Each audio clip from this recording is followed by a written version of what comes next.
Well, hello, welcome. It's I've said in the post already. Happy Wednesday, Hump Day as it's known. So we're kind of midway through the week, and it's Wednesday, so that must mean it's another episode of Embrace Live. Welcome. If you've tuned in before, it's great to have you back. If it's this your first time, I'd love to know. So leave us a post on the Facebook page. It'd be great to kind of know who we've got tuning in tonight. There's still time. Please, please, please. Just get sharing this live stream with all of your friends and family online because, Embrace Live is great. Really enjoying doing this each week. And let me just introduce myself if it is your first time with us. My name's Dave Dixon. I'm part of Embrace Church in Darlington. I get the privilege of serving on the leadership team there and in different roles and with the Embrace Church family. I always say this, and I like to say this because actually, even though we are in a Darlington and we are called Embrace Church, there's only really one church, and that is God's church, His bride. And we are just lots of different people gathering lots of different places, maybe with different titles and different church names and different, maybe living it out slightly differently, different flavours, I like to say. But we are literally one church, and I'm really excited about tonight. Mainly because, Embrace Life has been going so well, and I'm so, thankful for how well it's been going. And I think we're up to about episode, I want to say 23, 24. I'll have to go back and check on that one. And if you haven't seen any of the other episodes, obviously you can go back and catch up on them on our Embrace Church Darlington Facebook page or our YouTube channel. And I'll just kind of put those details on a little bit later on. But I'm really excited tonight because we've got the one and only Graham C joining us tonight. And a lot of people, when they gave feedback on Embrace Live just a month or so ago, when we were just kind of taking stock of things and just seeing how it was going and what was working well, what do we need to kind of tweak and improve on. A lot of people said that they love hearing people's stories.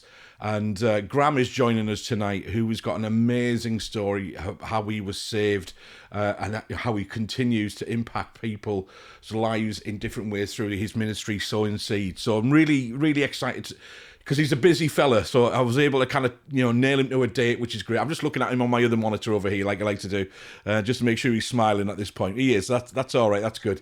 Okay. We'll bring Graham in a moment just to say a quick hello, and then we'll get going.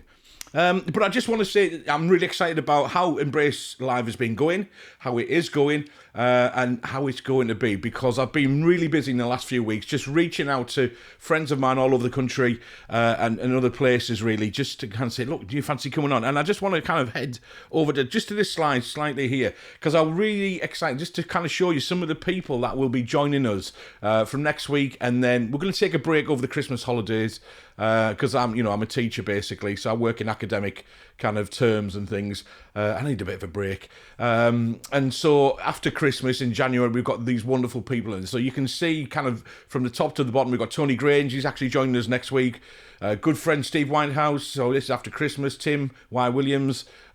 Steve is a worship leader. Tim Y. Williams is Tees Valley, Youth for Christ director. We've got Ben Jack, who works for all sorts of people. No, I think it's I've forgotten the name. Oh, that'll come back to me. That's embarrassing. The amazing Ken Riley, and then we've got Nat Moody, John Searle. We've got Jamie Daniels, who also does YFC director's role in North East.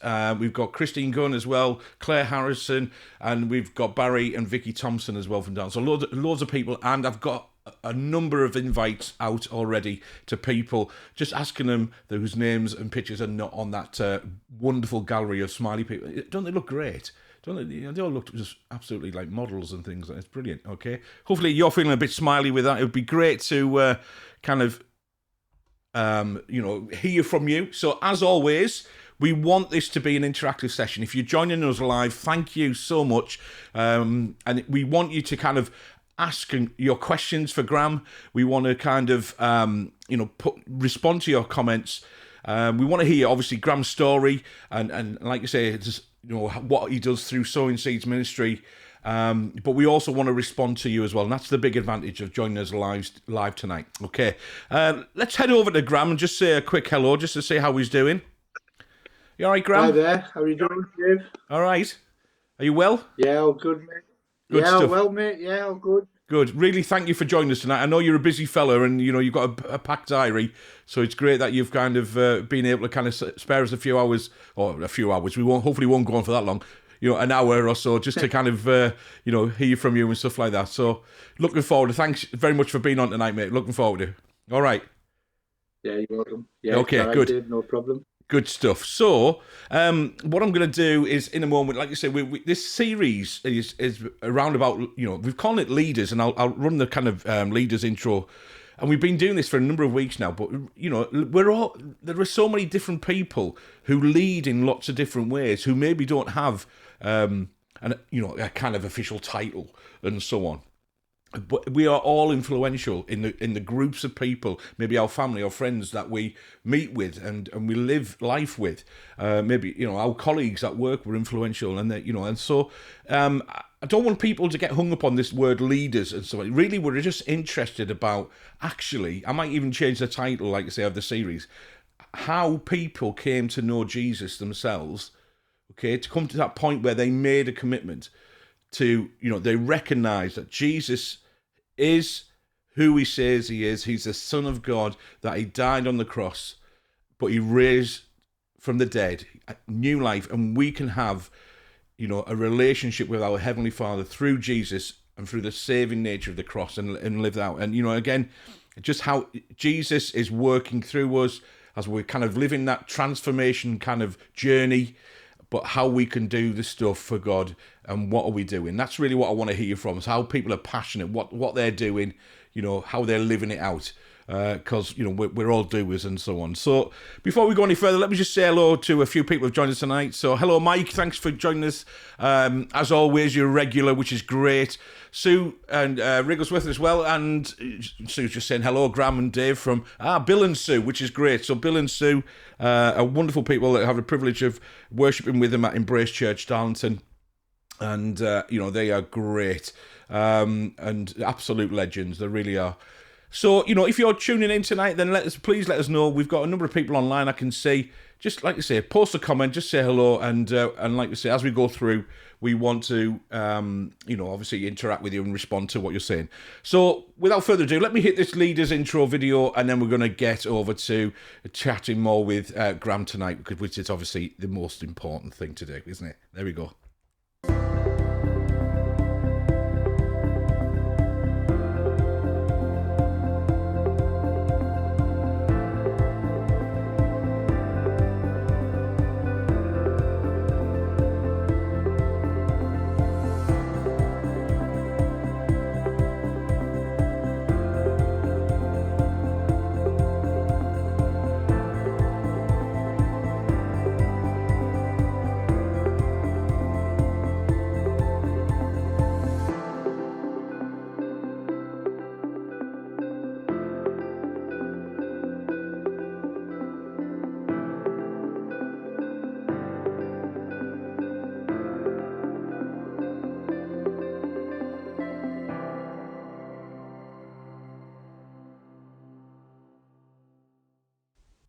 Hello, Graham. All right, so here we are. Are we good? Right, We're Dave. all right? Oh, really good, Dave. Yeah. I don't know whether that's a heavenly glow you've got in that room or just your light on the ceiling, but, either way, it looks like a really good effect. I'm loving it. It's great. Looks all right. Yeah. I'm loving it. Yeah. So I've just noticed, actually, as I was just having a quick check why that video was on, that actually just who's tuning in tonight, and I've just noticed that my mother's online, so I better behave myself, Graham. So will you give me a hand and keep me in check? Is that all right? Yeah, definitely. Yeah. Okay, and I just want to put on a few of these kind of comments that we've got. Just so there's Sue's comment, just saying hello, showing you a bit of love there, Graham. Obviously, and myself, which is great, and from Bill and Sue, and then here we go. We've got Nathaniel. Here we go. If I put this on, describing you as the main man, Graham Seed. How's that sound? Yeah, it's Nathaniel. Yeah, hey Nathaniel, you okay? Oh, good. So listen, I mean, I've got a copy of your book here, and I was just I've read it. I haven't read it for a while, so this might actually just prompt. I've read it before, but I might just pick it up again and give it another read, really, mate, and just to see what. Do you know what I was looking on the back? Obviously, just what the info there said, and you can see if you can pick it up. The forward is by a guy called. Well, it's a little bit out of focus. Sorry, Nicky Gumbel. who's an Anglican minister in Holy Trinity Church in Brompton, which is in London, which is a huge Anglican church. And he says this, he says, Graham is living proof that Jesus is alive and is still transforming lives today. And I know that you've got an amazing story, and we're looking forward to hearing some of that, mate, tonight, if we could. You know, what life was like before, what the circumstances, what was happening around the time when, you know, then you actually met Jesus for yourself and made a decision, and then, you know, obviously the amazing work that you do through Sowing Seeds ministry, and what does that look like these days and things. But you know what, I was thinking, and I'm going to shut up in a moment because I want you to speak, but I was thinking, listen, if you haven't got Graham's book, you need to buy this. You need to get hold of a copy and you need to read it. And you know what you need to do? You need, after you've read it, you need to give it to somebody who doesn't know Jesus. All right? And then you give it to them, and they, you know, and obviously have a chat with them about that. And you know, and so, you know what, Graham, I was thinking back, actually, I was thinking, when was the first time, you know, I met you? And you know what, it was a long time ago. You probably, you won't remember this, but, you know, in times gone by when I was much, much younger, I was involved in a Christian youth event that happened on a monthly basis called The Crucible. Not the snooker place, but it was called The Crucible, and it was a great youth event, and it was really popular with churches across the northeast, and young people used to gather each month. And it originally started in the Stockton Baptist Tabernacle Church. Then we outgrew that, so I was involved in the worship team and things like that, and we used to have visiting speakers. And then we went to a place in Middlesbrough, at Hallgarth School, and they had this hexagonal theatre. I don't know if you remember ever going to there, but I remember it really well. Yeah, and I remember really, it was just as the meeting was starting, the person who was hosting the meeting was doing that, and I was in the band, like I say, but I needed the loo really quickly, and the loos were downstairs because it was actually a theatre that was upstairs, but you know, you go up the stairs to it, but the loos were downstairs, so I nipped out, and you were in the foyer, and there was just like, you know, just you and nobody else. And I thought, wow, he looks a character. I must admit, mate, I came back upstairs after using the loo and said to the guys who'd like to see us, I said, hey, just keep an eye on this fella, will you? And then you got up and shared your story, and I was just like bowled over. I was just like, wow. So that was the first time I'd met you. I don't think I introduced myself at that point, but then that was the first time I encountered who you were and heard your story, and it was just like amazing. And you know, obviously, I just kind of repent a bit here at this point in front of you and everybody else who's, you know, kind of joined in. Sorry for judging you and like that in that moment, mate. That's all right, brother. So Graham, what, you know, tell us a bit about yourself, who you are first of all, and I know you know, you've got your book and everything, and we want to plug that, and certainly, you know, people are agreeing already. It's a fantastic book, and everybody should get hold of a copy and, like I say, read it and then pass it on. But you know, who are you? What, you know, what are you married? Have you got kids? Those kind of things. Yeah. Well, everyone knows me as Graham. I'm from Middlesbrough, and I'm married to Natasha. It's an amazing story in itself how I met Natasha. Yeah. I've got two awesome boys, Caleb and Boaz, who've got awesome stories themselves. You know. Right. We're in the middle of moving at the moment. Bit of turmoil going on. So I've spent most of my time now in Sunderland in a school, and then travelling back and running alpha courses and Bible studies and one-to-one pastoral stuff till on a night. So usually on a Wednesday I'm in Bolton. So I travel to Bolton on a Wednesday night every Wednesday. Wow. We set up a church there in the beginning of the summer. So it's quite a busy time, you know. So in the middle of moving and you know, it seems like you're taking a night off from Bolton just to be with us. Like I say, I know you're a busy guy, and I really appreciate that, mate. Thank you ever so much for giving up your time tonight. Right. It's brilliant. So listen, no problem. You know, will you tell us a bit of your story then? You know, obviously, what was life before? Sorry if I'm tripping over my words. Before then, how you came to meet Jesus and how it's been since. You know, just how it's been since, really. Just kind of three big questions there, but definitely. Well, I always start at the beginning with when you can really remember, when I was about 9. Yeah. And a lot of my friends who, you know, had dads and mums, and some of them, the dads had split up with the mums, but on a weekend they seen the dads, Yeah. and I'd never seen my dad ever. And I remember asking my mother one time, and she said, um, "Don't worry, you've got me and your nana and granddad, and you don't need to worry about that." So I never asked her again, to be fair. Right. But we moved from the Berwick Hills estate, the council estate where I'd lived, and we went to a nice estate. And my mum got married and moved into another house, and um, it kind of had a real big effect on me because when my mum, I shared a room with my mum. I had a little bed at the end of the bed, air bed, a little tiny bed, Mm. and my mum worked in a pub called the Erimus Social Club after she worked at the Jack and Jill, and so she often got in late. But the thing for me is that I couldn't really rest until I seen her, Yeah. and many times she wasn't there. And I remember crying myself to sleep and things like that. So the reason I'm telling you that is because my mum was for the first 10 years was a big part of my life, you Mm. know. My nana was very poorly. She was going to a mental institution and every day, and often getting electric shock treatment and things like that. So, I mean, both my nan and granddad had been in the Second World War, so my granddad was quite strict. And then there was three uncles, John, Derek, and Terry. And but John and Derek had moved on, and Terry was still at home. Mm. But we moved to this nice estate, and the one thing I noticed is everyone had mums and dads, brothers and sisters and stuff. And you know, I learned very early to put a mask on, Right. and Yeah. the very early days, from about 10 to 11, I got bullied verbally. So people said things to me that about my nana, about me not having a mum and dad, and about this, that, and the other. Right. And so I very quickly um, learned how to look after myself. So it wasn't long until I'd gone boxing and stuff like that, playing rugby, and joined a gang. There was a gang in a place called Boyd Estate, and they were all skinheads in Brambles Farm. Yeah. And I joined them and found like another family, like so.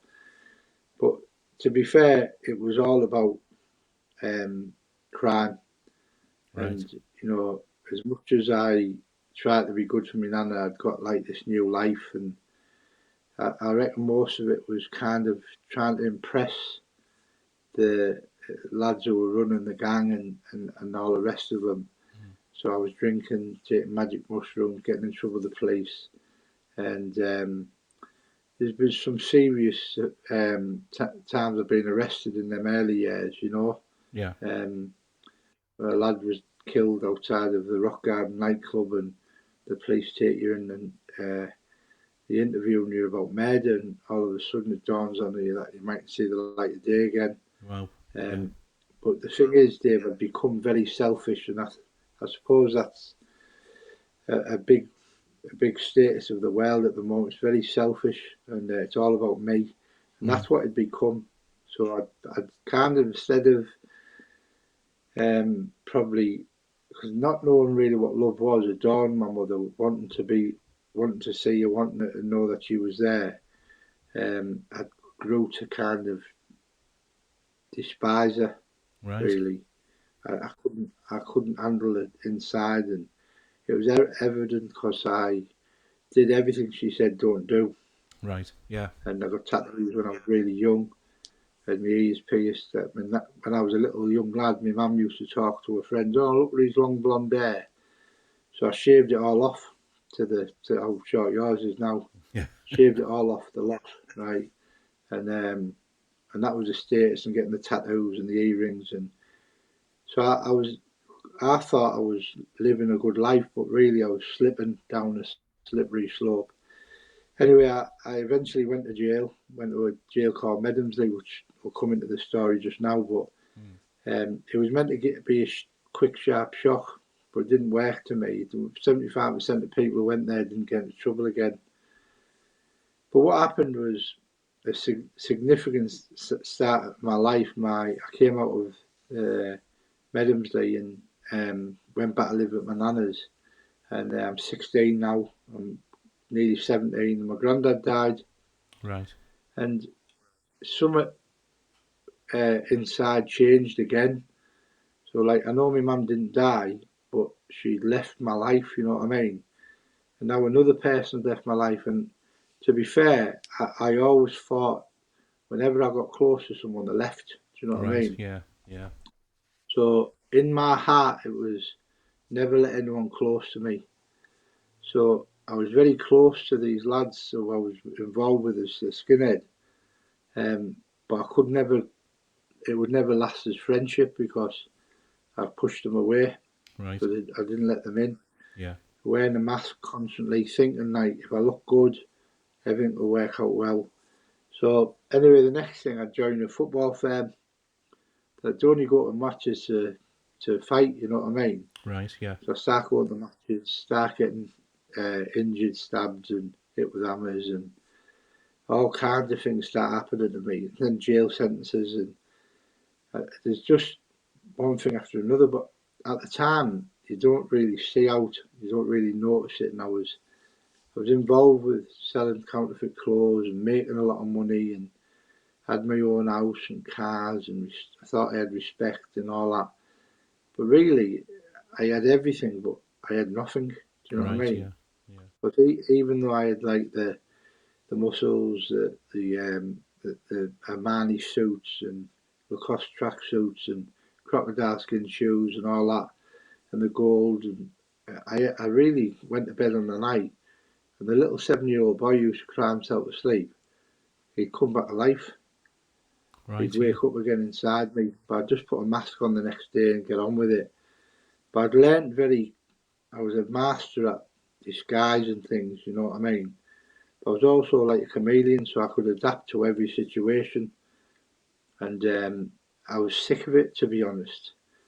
So I went to jail again, and I got out of prison in 1990 and made the decision to leave Middlesbrough, go and live Right. somewhere else. Yeah. And I went to live in Wakefield, and I got a job in Lutset at the catalogue firm, MI catalogue firm, Yeah. and I was doing all right. But this is when I speak a lot about our thoughts, you know, and I'm trying to help people to go forward and trying to train their brains into thinking something different. I tell them this story. I had a flat, I had money, I'd got some new friends. I was doing all right, you know, and I had a job and all that.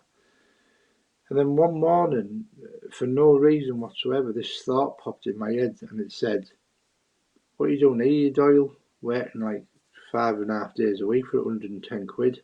Mm. You used to get 110 quid in 10 minutes." So, and it came like from nowhere, just my thoughts. Yeah. And in Hebrews 3, it talks about our thoughts, fixing them on the high priest and Apostle Jesus. Now, I didn't know nothing about Jesus, so these thoughts just popped in my head. So I started robbing the firm, Right. and obviously I get the sack.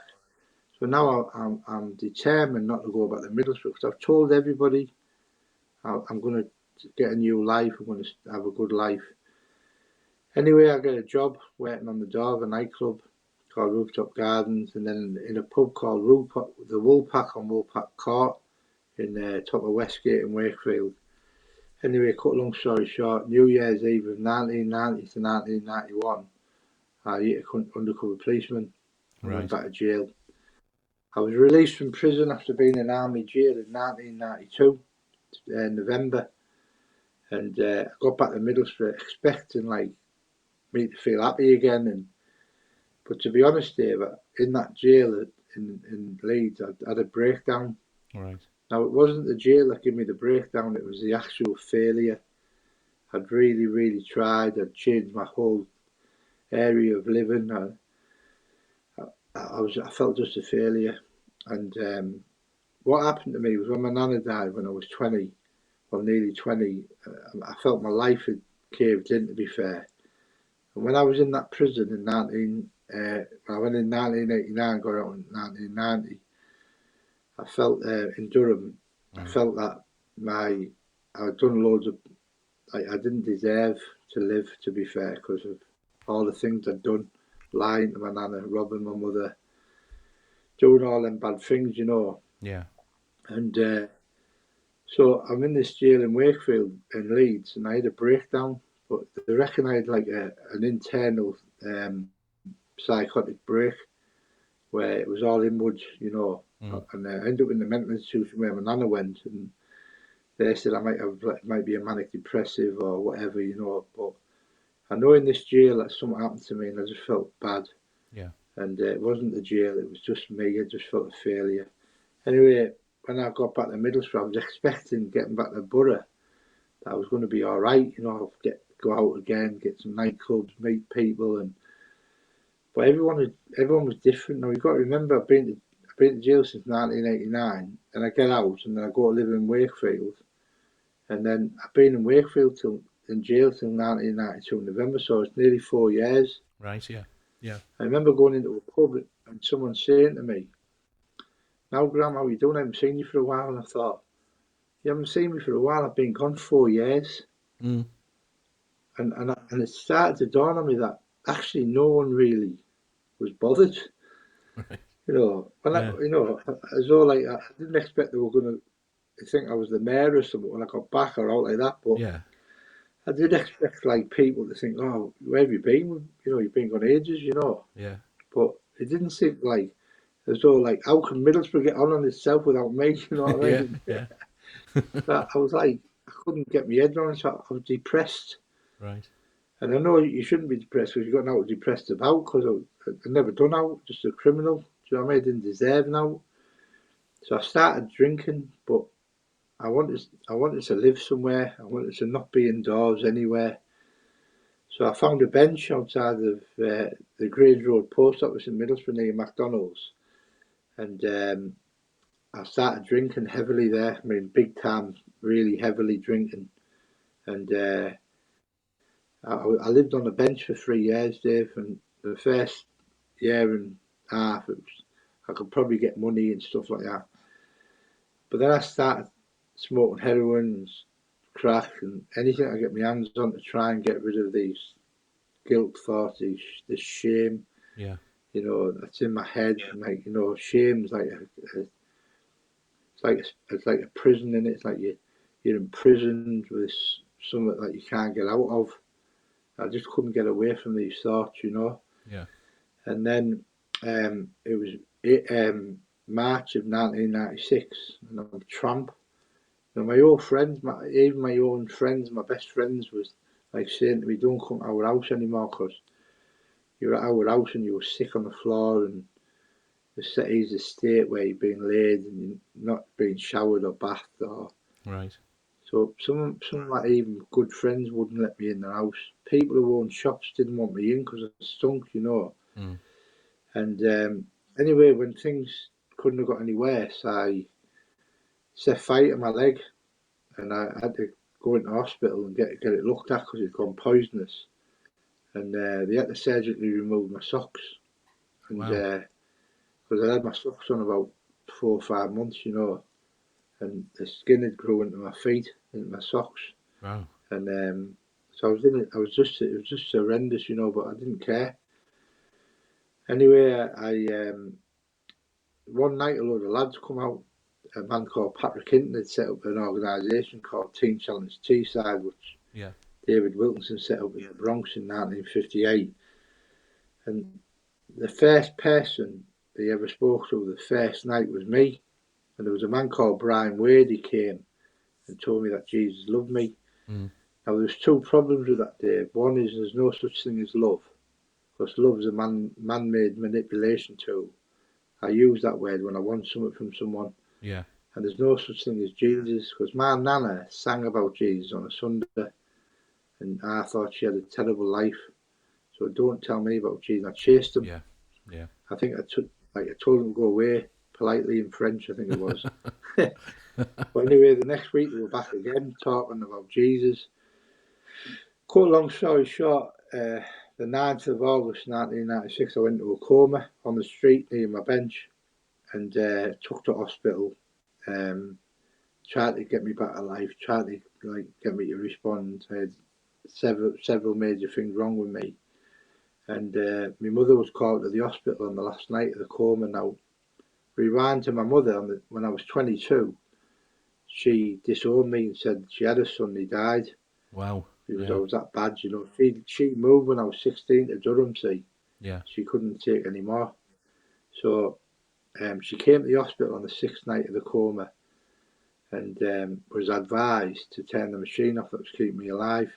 Wow. Now, the Teen Challenge lads are out and about looking around, you know, it's where, you know, where's Grand people are saying he's dead. He got took in a body bag, which I did, but it was only up to here. I was covered in foil and put in a bag because I had hypothermia, Yeah. Yeah. pneumonia. Yeah. So they had to put me in this, try and get me warm. Anyway, um, three lads came to the hospital. One was Pete Conroy, Aidan Poulter, and Nicky Wright. They came to the hospital on that night when they were to find out what was going on. Now, my mate Tony was there, and people from all over had come to the hospital to say goodbye to me. Right. And he said these lads came and seen your mum, and my mum said, "Look, he's dead. You know, they want me to turn the machine off, but I've asked them to give me a couple of more hours." So Pete and Aidan and Nicky said, "Can we pray for him?"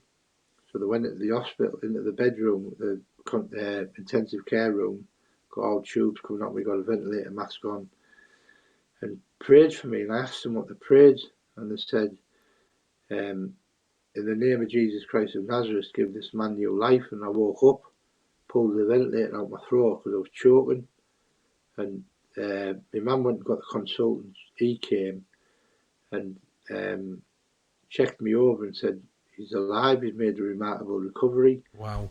And my Yeah. mum said, I said to him, "Well, I've got the forms here, you want me to turn the machine off? How come he's back to life?" And he had no answers. His name was Dr. Cove Smith. I later had a good relationship with him. But I went back to sleep because I was like, I'd come back to life, but I went back to sleep. Mm. When I woke up, I had an oxygen mask on, and my mum was there. And so I asked her what happened, where I was, and that. She told me that I'd been laid there for 6 days and I'd died, and some lads prayed for me. And I said, "Well, if there is a God or a Jesus, what does he want to know about a scumbag like me for?" Yeah. Because I didn't know that Jesus came for the sick. I thought he only liked nice people. So anyway, I was in hospital for nearly 8 weeks, and for 3 weeks I couldn't walk. Like I couldn't get out of bed. So I had a lot of time to think. And one of all the things I thought about for a long time was my past. I just thought about my past and how I'd been and the really dirty low life tricks that I'd pulled. You know what I mean? Right. Yeah.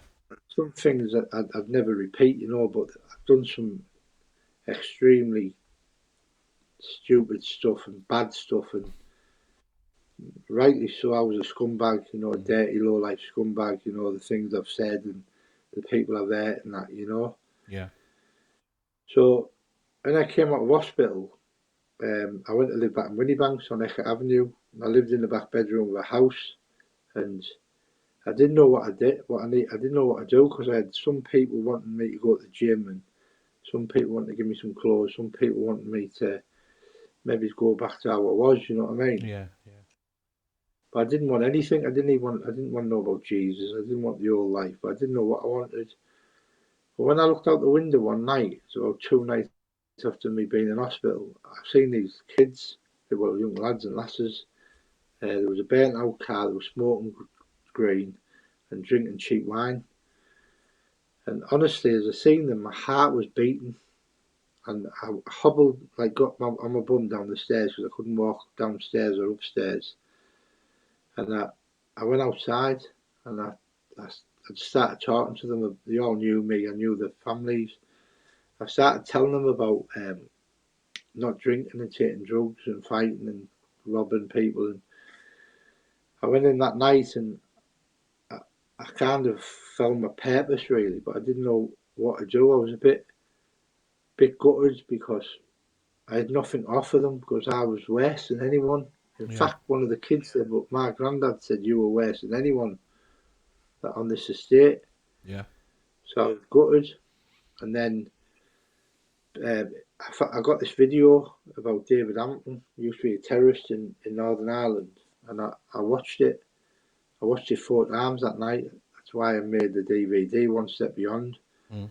And well, Albert got it made for me, but that's why I wanted it making, because I watched it and I went on Alpha Course. Now Nicky Gumbel, he was the creator of the Alpha Course, and I went on one of them Alpha courses. And the interesting thing is, that I only went because I thought you got food. Yeah. You get a nice meal. Yeah.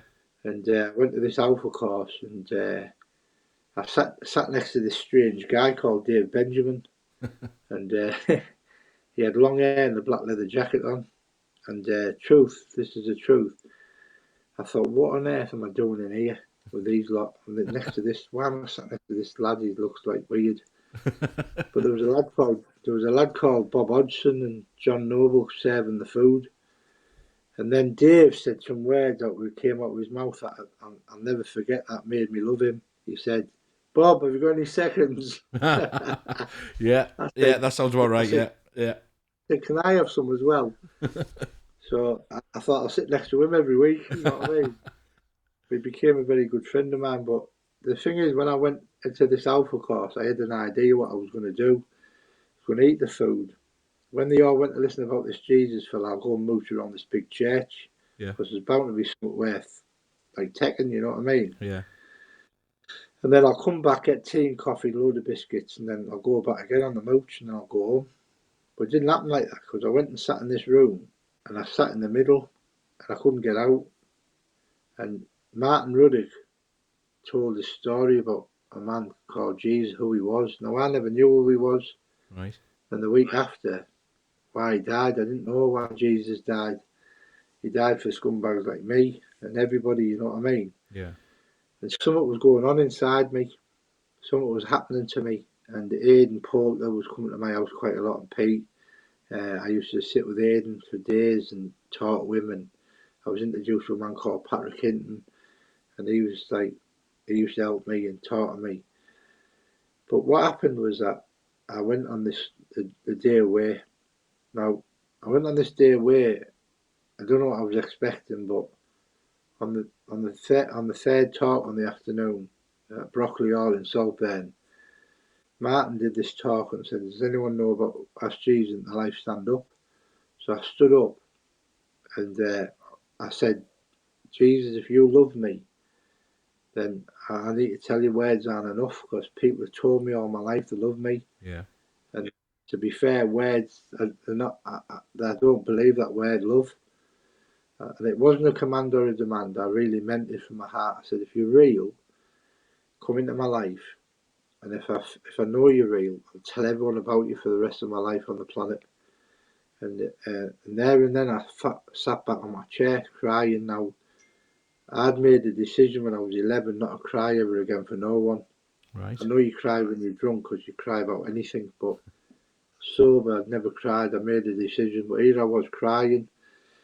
And I often tell people there's 3 very important things we need to know about ourselves. One is where we're from, one is who we are, and the other one is where we're going. Now, I wasn't planned, Dave. In fact, I was a result of a violent encounter on a night. Right. And so it was very special to me to know that I wasn't planned, but Jesus loved me that much that I was made into existence. Mm. So I was really blessed. And so I knew where I was from, or who I was a child of God. And 3, where I'm going to tell everyone I ever meet about Jesus. Now, that was 25 years ago, and every single day of my life for 25 years, I've told someone about Jesus. Yeah. Every other day, I brought someone to the Lord. Wow. My book's been read by over 1 million prisoners. It's all it is to glorify Jesus, you know. Yeah. And people are just constantly getting in touch with us, telling us about how they've given their life to the Lord through the book, the DVD. But that's the only reason I exist, Dave. Not for me. I'm not bothered about the book and Yeah. the DVDs and all. I'm more bothered about who gets to know Jesus, because I know that's real. Yeah. Because I often say to the people, if it wasn't Jesus, I want to ask you the question: where did the violence go? Where did the pain go? The rejection? Where did the lies and the swearing, and where did it go in one night? Yeah. How did it just vanish? I'd never went to rehab. I was addicted to alcohol and drugs. I didn't have one withdrawal symptom, not one. Wow. I was totally instantly free. I didn't smoke. I haven't smoked, drank. I haven't done anything for 25 years. I haven't been to jail for 26 years. Yeah. So something really happened to me in that coma. Mm. Now I want to tell you something because I'd never read the Bible ever. I just smoked it in jail because you smoke the pages, but never read it ever. Never once was interested in it. So I wouldn't know anything about the Bible. And people often say to me, did you see out in that coma? Well, anyone who knows me will know this story. When I was in that coma, I felt I'd seen this wax figure melting. And this figure was melting and it was me. I could see my face in this coma. Wow. And I Yeah. was melting. It was red hot. I was fire. Then all of a sudden, Dave, this ginormous hand come, got me, and put me in the most purest water you can ever think of. And then I woke up out the coma. And when I told Patrick that story, Mm. he said in Revelation 22, verse 1, it says, there's a river that flows, a river of life flows from the throne of God. So I didn't know that. But what I know now is I was in hell, on my way to hell. Yeah. And God's put me in this pure water, the river of Yeah. life. And that is why I believe I was never addicted again. Didn't need any of that life again. So I Wow. needed a purpose, Dave, Mm. you know. And at first I didn't know what that was, only to tell people. I went back to jail, I was invited back to prison. I went to the School of Evangelism in London, Teen Challenge. The third week I was there, I met Natasha at church.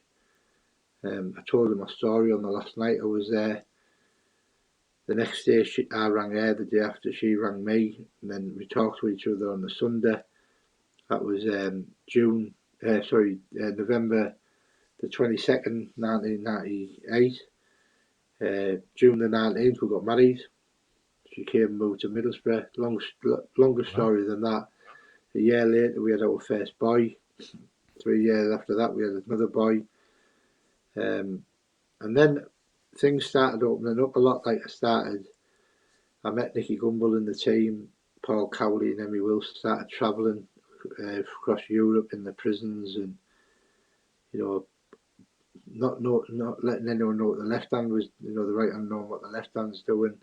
I was everything I was doing was unseen, which was great for me. I was in prison wherever I went, in the cells, and seeing thousands and thousands and thousands of people across Europe and in England get to know Jesus in the prison Amazing. system. Yeah. I just it just started to escalate in the word of mouth, Mm. and then there was a change in the leadership at the Oakwood, and I stayed. Everyone, my pastor had gone, Phil had gone. My first pastor died, Ian. As you know more Yeah. than I did. Yeah. Sylvia died. I only knew her for a while, and Ian had become very close to Ian. Ian used to come to prison with me. He used to go to the kids' jail, and I really loved him. And as you did, and then when Phil came, Phil Hillsden come, and then there went, and then again it was a little bit like people are disappearing, Right. Yeah. Yeah. But I think the worst thing for me, Dave, in that time was Patrick Hinton died, who was my mentor. Mm. The church kind of had a bit of a break up. I didn't know what to make of it, Yeah. but I just kept going on.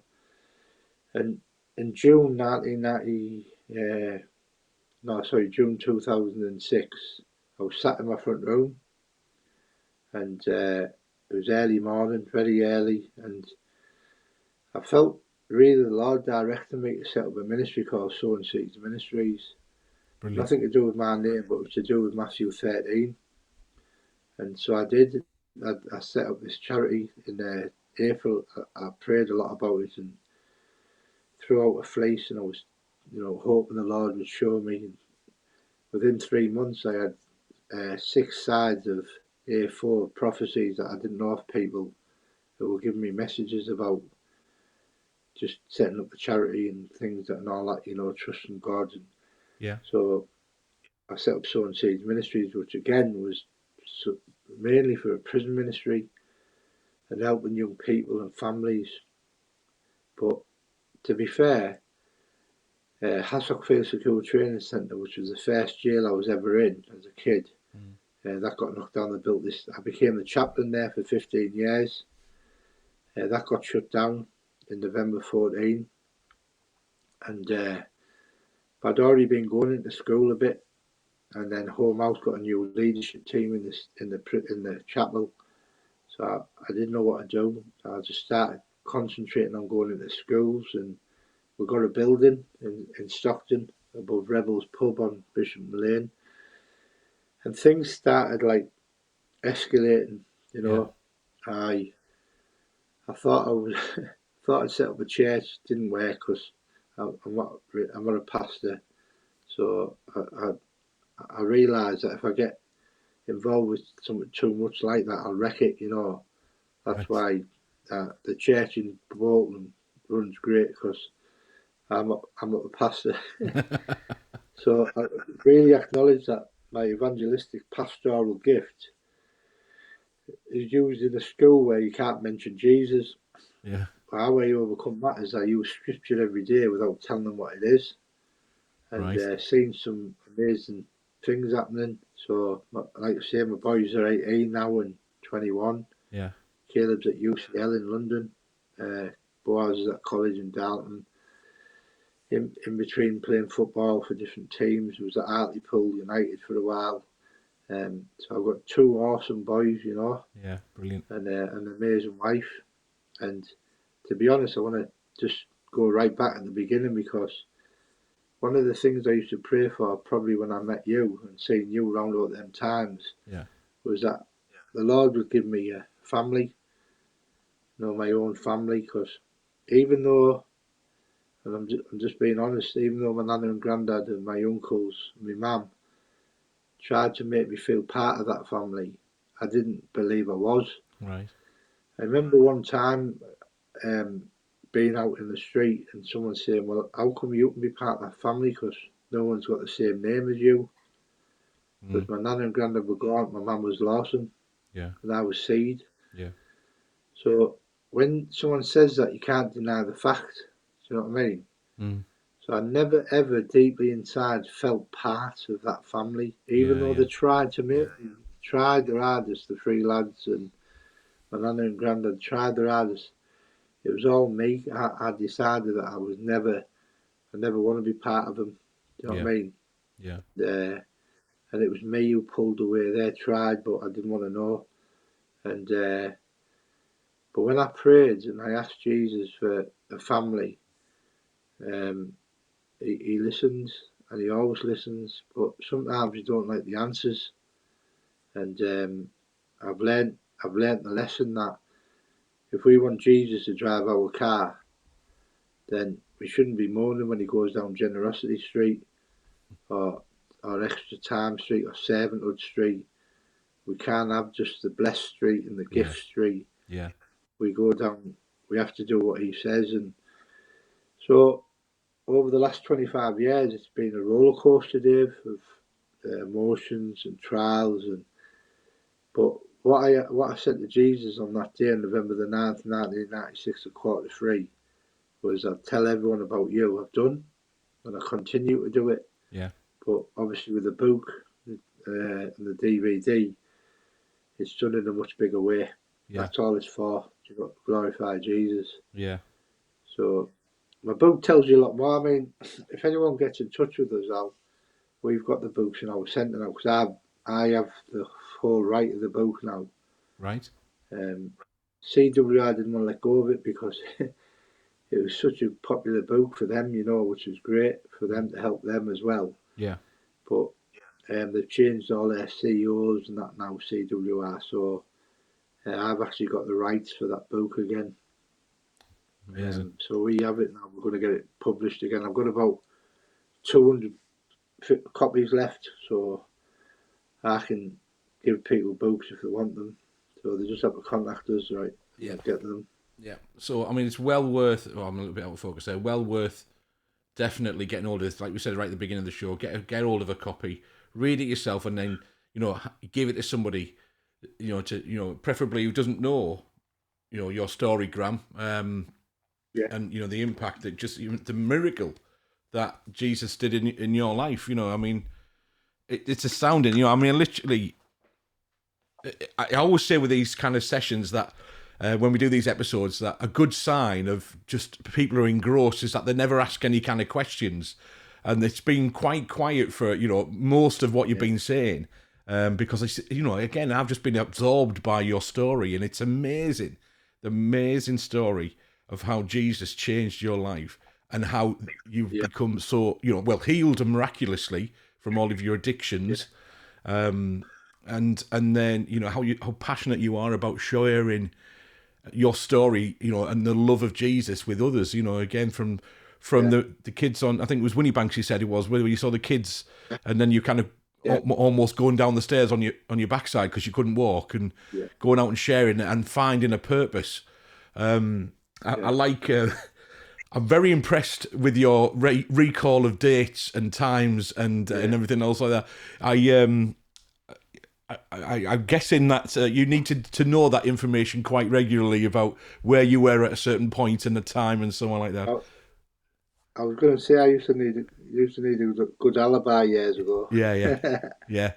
My father-in-law was a bobby for Cleveland Police, and let's just say he was aware of you in your former kind of days as well. So listen, I'm really over the moon that you've carved out the time, because like you say, you're so busy, and you've kind of found this gap for us, and it's amazing. And I just want to put this on from Kay. Now I actually work with Kay in the school, and you can see there that she's a new listener, and she just wants to say thanks, Graham, for sharing your story, because again, it's amazing to hear what God has done for you, how He's changed your life in a miraculous way, and how you go about living that out now. Like you say, you made that promise, and you're living it out, and it's incredible that you are used in such a way to be able to impact thousands of people's lives, by telling them your story and just telling them how amazing, like you said, and you've made it quite clear. Particularly when we start mentioning things like the book and the DVD, it's all for the glory of God. It's not for you and glorifying yourself and stuff like that. And you made that really clear. And I know that's the case, mate. You definitely. Yeah. And I really, I think anyone who really knows me will know that that's what I'm about. Absolutely. Not interested in anything else. Yeah, absolutely. Totally. You can see that. Absolutely. So you mentioned just I mean, what time? I mean, as always, the time's gone really quickly. We've got about 5 or 6 minutes left before we kind of need to wrap up for tonight. And I'm sure there's just so much more that you could tell us and want to talk about. And no doubt the people who are watching, live now and knows that maybe catch it on demand at a later time, will be totally inspired about you and your story and your ministry, and want to support you and want to kind of know more and get in touch. So you mentioned that you have a centre. Where's that centre then? You referenced the centre when you said about the books and stuff. Yeah, it's in Stockton. There's a road called Bishopton Lane. Now Argos used to be there. Yeah. And there's a pub called Rebels. Yeah. And we're upstairs above there. You'll see we've got 2 double doors with the signs on. Yeah. You can't miss us. We've got a big white crossing that's lit up all the time.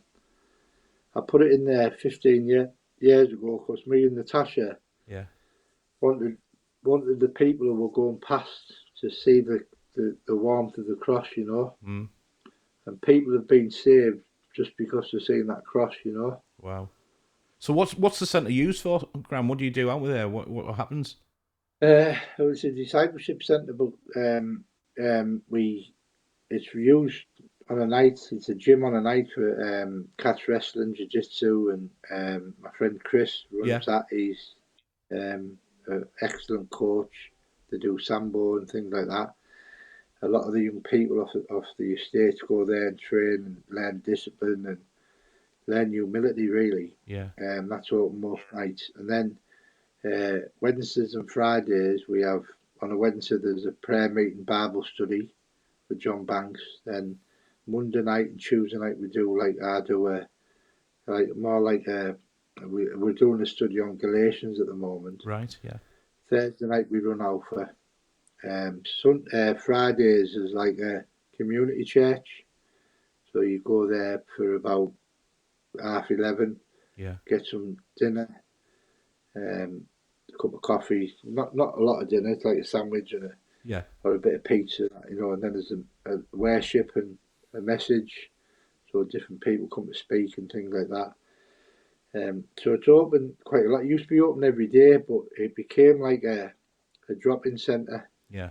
And I didn't want it to be that. It's like a discipleship centre where if you want to move one further, Yeah. you can come there and join in the groups. And a lot of people say it's a lot of love there, Yeah. So we have a few people that come every day, every Wednesday and Friday, and on a night and that, yeah. Yeah, yeah. So, I mean, of course, you're just around the corner, aren't you, from Brian and Stella at the Jones at the Moses Project, That's it. That's it, yeah, just around the corner, yeah. Yeah. Well, actually, that building that they're in, yeah, we found that building. We were going to buy it. right. And then we didn't think it was right because, so I was telling Albert about it and he was like, he's seen it with me. And then when I said we didn't want it, he kind of what they call it, the Moses Project got it then. Yeah. I think it's ideal for what they need it for. Yeah. But Yeah. but for us, it wasn't. For some reason, it wasn't right. So, Yeah, absolutely.